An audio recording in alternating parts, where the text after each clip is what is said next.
सत्य सनातन धर्म की जय। बोल श्रीमद् भागवत महापुराण की जय।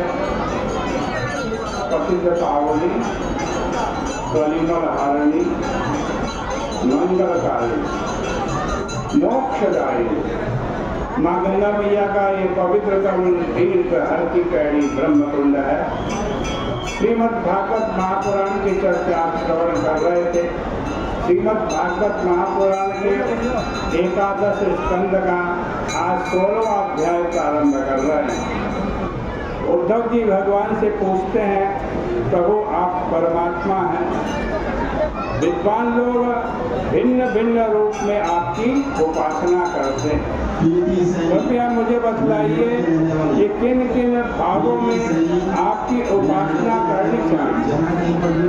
भगवान श्री कृष्ण ने बताया कि उद्धव जी कुरुक्षेत्र के युद्ध में अर्जुन ने भी यही प्रश्न मुझसे किया था कि मेरी क्या क्या विभूतियाँ और उनमें कैसे मेरी आराधना करनी चाहिए।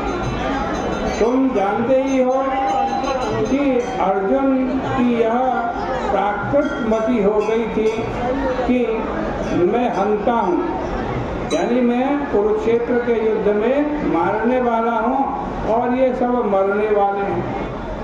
देखो उद्धव जी, संसार में जितने भी प्राणी हैं उन सबका आत्मा ईश्वर मैं ही हूँ, सर्वभूत में मैं ही हूँ, सबका पालन आदि हेतु मैं ही हूँ, गतिमान की गति मैं ही हूँ, वशीकरण करने वालों का काल भी मैं हूँ, गुणियों में प्रथम कार्य अहम में हूँ, तीनों में महत्त्व में हूँ, सूक्ष्म में जीव में हूँ, दुर्जयों में मन में हूँ, वेदों में वेदों का प्रथम अध्यापक हिरण्यगर्भ में ही, मंत्रों में प्रणव में हूँ, अक्षरों में आकार में हूँ, छंदों में गायत्री में हूँ, देवताओं में छंद में हूँ, तीर्थों में गंगा में हूँ, वर्णों में ब्राह्मण, आश्रमों में सन्यासी, सरोवर में समुद्र में हूँ, पृथ्वी में गंध में हूँ, जल में रस में हूँ, अग्नि में तेज में हूँ। इस प्रकार अपनी विभूतियों का वर्णन करते हुए भगवान ने कहा कि जहाँ जहाँ तेज, श्री, कीर्ति, ऐश्वर्य, त्याग, आह्लादकत्व, भाग्य, वीर्य, क्षमा, विज्ञान है, वे सब मेरी विभूति हैं। इन सब विभूतियों की कभी गणना नहीं हो सकती। ये सब मनोविकार हैं, केवल वाणी से इनका वर्णन किया जाता है। मनोविकारा एवैते यथा वाचामभिधीयते। शब्द ज्ञानानुपाति वस्तु शून्यो विकल्प योग सूत्र में आया है। ये सब के सब विकल्प हैं। इसलिए भगवान कहते हैं कि उद्धव जी अपने मन को विकल्पों में मत ले जाओ। वाचम यच्छ मनो यच्छ प्राणान यच्छेन्द्रियाणि च। बोलना बंद करो, मन बंद करो और प्राणेंद्रियों को बंद करो।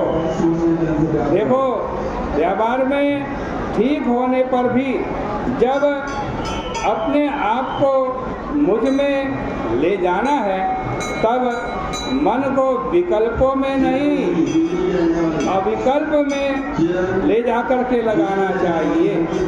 फिर संसार की प्राप्ति नहीं होती है।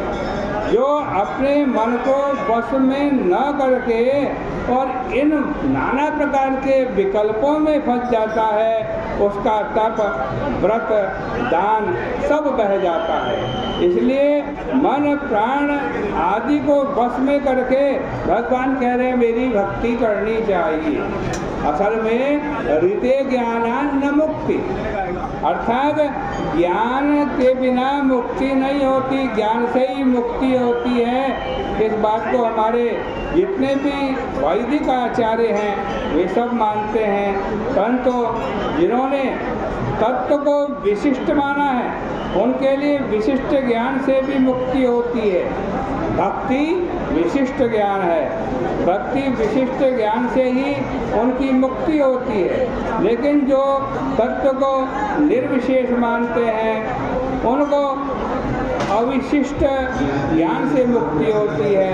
यह तो बिल्कुल लकीर खींची हुई बात है, गुर है। इसका गणित अगर समझ में आ गया तो ज़्यादा पढ़ने लिखने की जरूरत नहीं है। इस प्रकार से श्रीमद् भागवत महापुराण के 11 स्कंद का ये 16वां अध्याय यही परिपूर्ण होता है। बोले गंगा मैया की, बोले श्रीमद् भागवत महापुराण की जय।